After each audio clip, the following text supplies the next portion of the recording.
Hey, Top Realized Math Industry, and we are going to take a look at translating functions. So what we're going to be doing is understand how to translate a function by moving it on a graph and seeing how it looks like. If you have ever learned this in your last algebra class a few years ago, or in other schools, you probably learned about translating geometric shapes, where you would reflect the shape over an axis on a graph, an XY graph. You would dilate the shape, meaning you could make it bigger or smaller. You translate it, meaning you move the shape around the thing. And also, last but not least, rotate it. And when we were doing those kind of videos, not only we understood all these four, but also we tried to visualize on a graph, such as not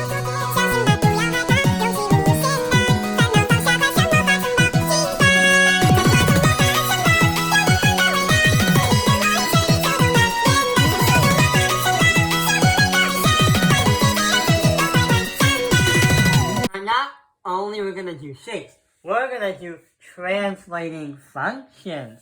So what we're going to do is right over here. So the second problem has a graph and a function that looks like this. What's it going to look like after? So we have g of x equals, we have a cube f, and we have an x plus 1. Well, first things first, let's try to focus on the x before we understand the y. And the problem is we have no clue what y is. So x plus 1. In this case scenario, we would have to add everything by 1. Or should I mean subtract everything by 1.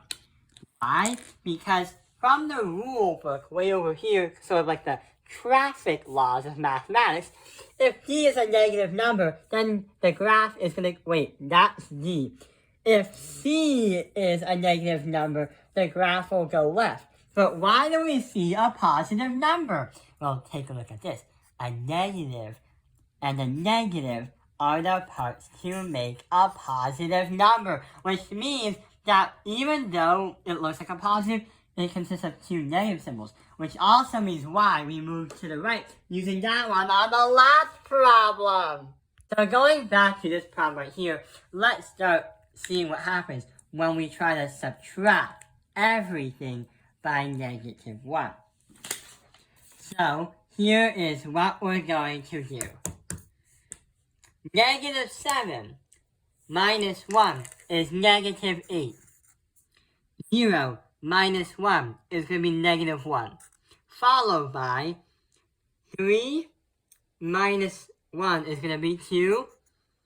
And 6 minus 1 is going to be 5. So that's going to be the x-coordinates. But hang on. Number 1, we are down the x, but we don't have anything after it, meaning we can just ignore the letter D.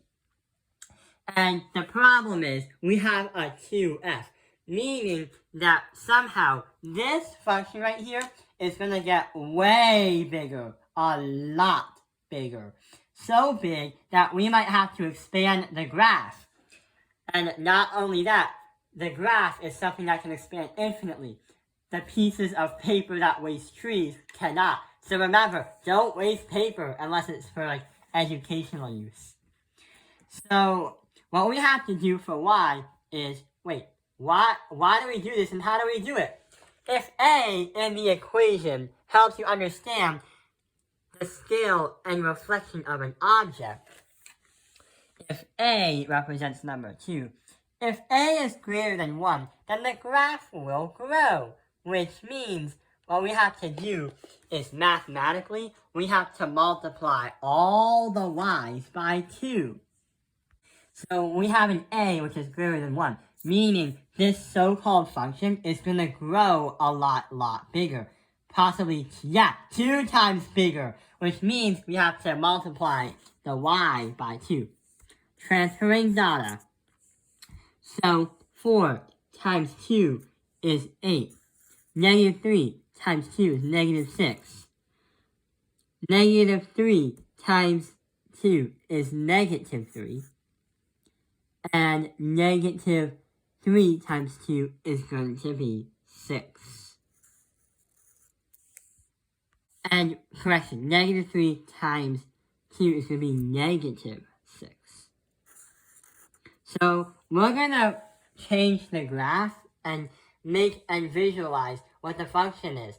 Because remember what happened last time, how it went a little bit too far? So here's what's going to look like and what's going to happen. So right here, the red is what's going to be the new function after we follow these steps right here.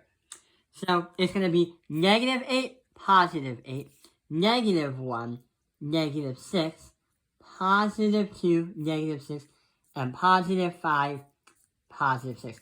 And sure enough, yeah, I went a little bit overboard once again.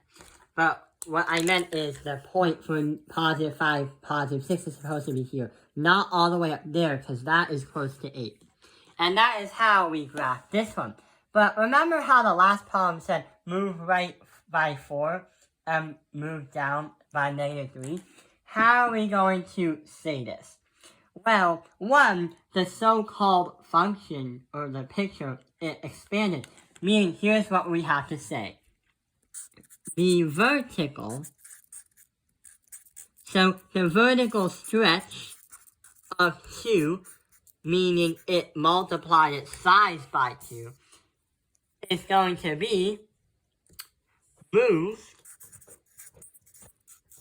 to the right.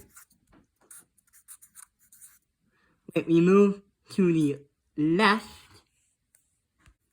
We move to the left by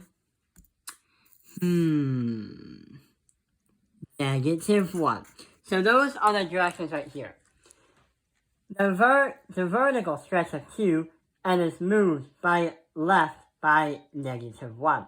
And that is how we say it in a word form without having to do all this math and all this work and all this representation. So yeah, that is how we do the video. And I hope this video has helped you understand translating functions. Thank you for watching Top Analyze the Math Industry. Like and subscribe.